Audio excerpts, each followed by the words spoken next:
écoutez sur 94.1. Voilà, c'est Soprano qui se dévoile totalement dans ce titre, très très beau titre de Soprano, de l'album Phoenix. On apprécie vraiment Soprano parce qu'il a vraiment une humanité en lui, il a vraiment quelque chose à donner, à offrir aux gens.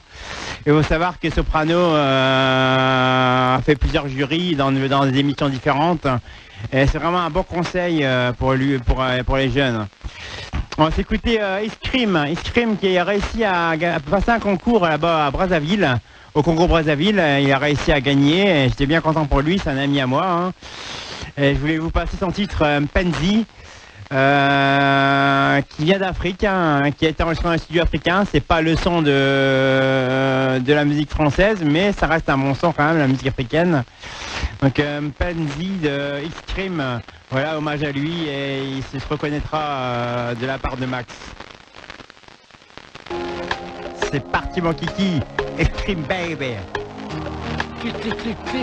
Groupe marrant qui mélange le ch'ti et l'arabe, et c'est très marrant, c'est très joli à écouter, et vraiment j'ai apprécié le ministère des Affaires populaires. C'est un groupe de Lille en fait, on savait pas au départ, je savais pas au départ, c'est un groupe de Lille et qui a percé au fur et à mesure des années, vraiment, qui a fait des bons albums. À l'abordage, c'est l'album Les bons fonds du ch'ti, les bronzés fonds du ski. C'est parti à l'abordage. On y va, bonne écoute, chers auditeurs en live en plus.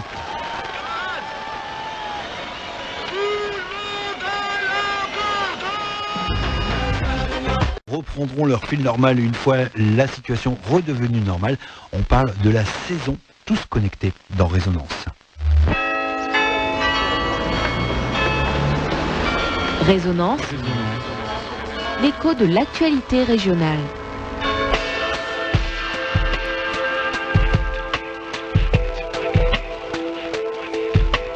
Tous Connectés, c'est le thème de l'année qu'a choisi le centre socio-culturel de l'Ostrovent et de la Sensée dans le Douaisis pour les ateliers des différents publics auxquels il s'adresse. Comment lutter contre la fracture numérique, mais également comment ne pas devenir dépendant de l'Internet et des réseaux sociaux. Adultes et enfants pourront tout au long de cette année, à travers les ateliers, les spectacles, les sorties, échanger sur ce thème. Ainsi, samedi 8 février, une conférence débat était organisée après la projection du film Nerve, un film à suspense où les jeunes protagonistes se retrouvent pris au piège du défi sur Internet. Amélie Poutrin, éducatrice spécialisée, référente du secteur jeunesse au centre socio-culturel intercommunal. Comme chaque année, on met en place un dispositif qui s'appelle Culture, Jeunesse et Citoyenneté, donc à destination des adolescents âgés entre 11 et 17 ans. Et on débute effectivement ce programme par un ciné-goûter. Et la programmation s'est arrêtée sur le film intitulé Nerve. Alors j'ai pas un très bon accent anglais, mais ça veut dire nerf, à bout de nerf. Alors il faut dire tout de suite que le thème général de cette saison, c'est tous connectés. Qu'est-ce qu'on entend par là ? Alors, tous connectés. L'idée, c'est effectivement de vivre avec son temps, de s'adapter, c'est-à-dire que le numérique est partout autour de nous, mais aussi de nouveau de ramener les jeunes à se connecter réellement avec l'individu en développant ses habiletés relationnelles et sans utiliser effectivement les outils numériques. Donc en fait, pendant une année, on va allier les deux champs, le connecté et les relations humaines. C'est-à-dire que le réseau social, ce n'est pas uniquement quelque chose de virtuel. Ça peut l'être, mais ce n'est pas que ça. Voilà, et en fait, c'est vraiment les amener à réfléchir sur cette question de... Quand on communique dans la même pièce par SMS avec ses copains, à un moment donné, je pense qu'il y a d'autres modes de communication. Et c'est leur faire prendre conscience petit à petit, qu'au final, on n'a pas besoin du téléphone ou des réseaux pour faire des relations, passer du bon temps avec ses amis. Ce programme va s'adresser aux jeunes, mais également à la famille.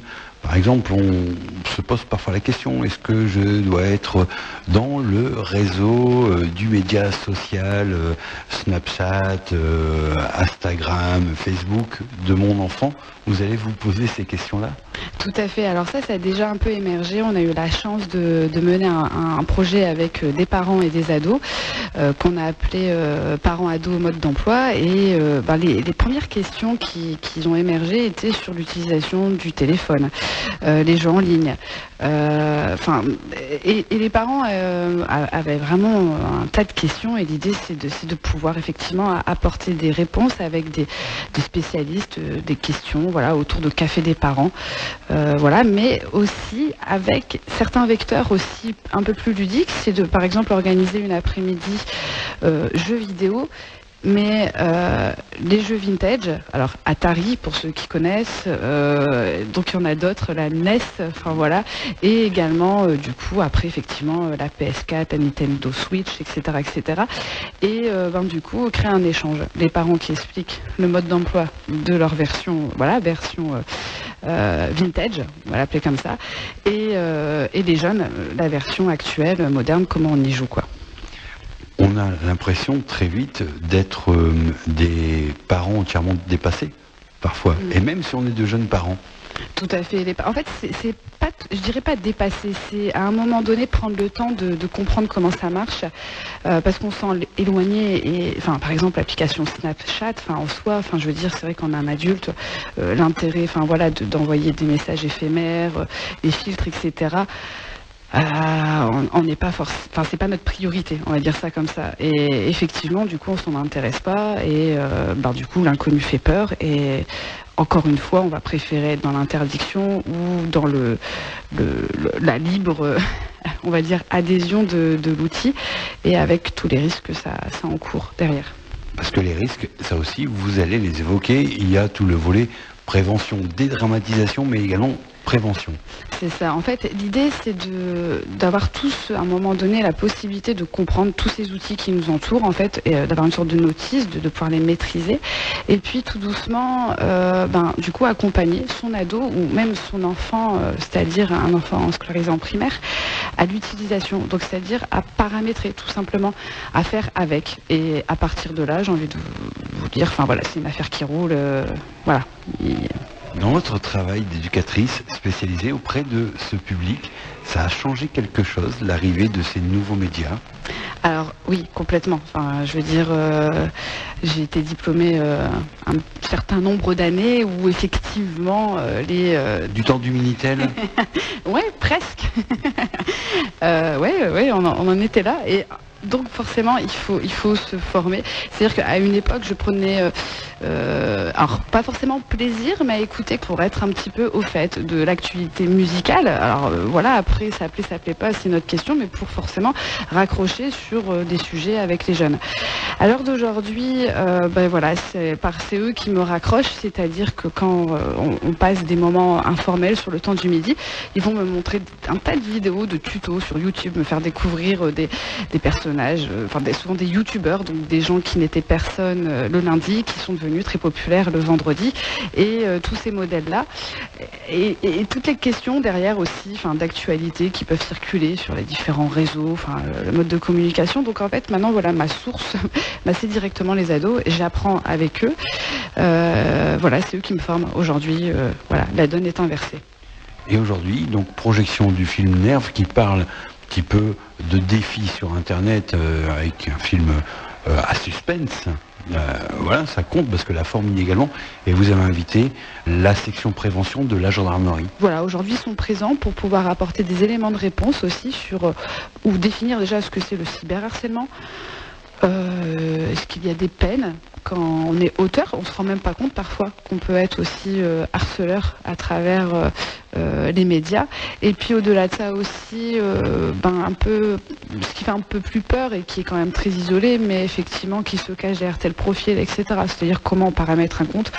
Aujourd'hui, c'est un échange qui est constructif et bienveillant. En aucun cas, il y aura comment je pourrais dire, de morale ou autre. Non, c'est voilà. Et pour répondre aux questions des enfants et des parents, le Centre socioculturel intercommunal de l'Ostrovent et de la Sensée a invité la brigade de prévention de délinquance juvénile basée à Valenciennes. Chef Morival. Alors en fait c'est une brigade particulière puisque notre mission c'est de faire de la prévention auprès des jeunes, donc particulièrement des mineurs. Donc la prévention est surtout basée sur collégiens, mais on peut faire aussi des lycéens comme école primaire. On intervient aussi dans des maisons de l'enfance, dans des foyers. Et la prévention est basée sur différents thèmes comme le harcèlement scolaire, le cyberharcèlement. Ça peut être aussi sur les dangers que les jeunes peuvent rencontrer sur Internet. On peut leur parler de la loi aussi et leur rappeler un peu ce qu'est la loi. On peut leur dire ce qu'ils risquent en tant qu'auteur, puisque forcément en tant que gendarme on connaît aussi la loi. Et ça, ils en ont conscience, justement, des risques encourus quand on se met en défaut par rapport à la loi? Alors, ils savent que souvent ils sont auteurs d'une infraction, mais ils ne mesurent pas les conséquences de leur acte. Aujourd'hui, c'était une rencontre sur tout ce qui tourne autour de l'Internet, des défis. C'est un réel danger, l'espace de liberté que représente aujourd'hui Internet? Alors Internet est un très bel outil. Notre rendez-vous, c'est maintenant dans une vingtaine de minutes, avec le Walking Bluesman Jean-Marie. Il vous attend pour vous emmener sur les routes du blues. Excellente matinée. Chaque semaine, écoutez toutes les musiques de jazz proposées par Daniel.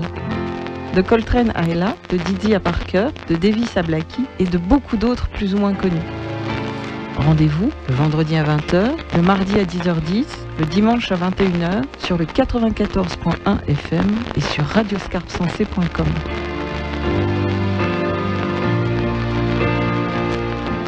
De la Scarpe à la Sensée. Radio Scarpe Sensée. La voix libre et associative. Radio Scarpe.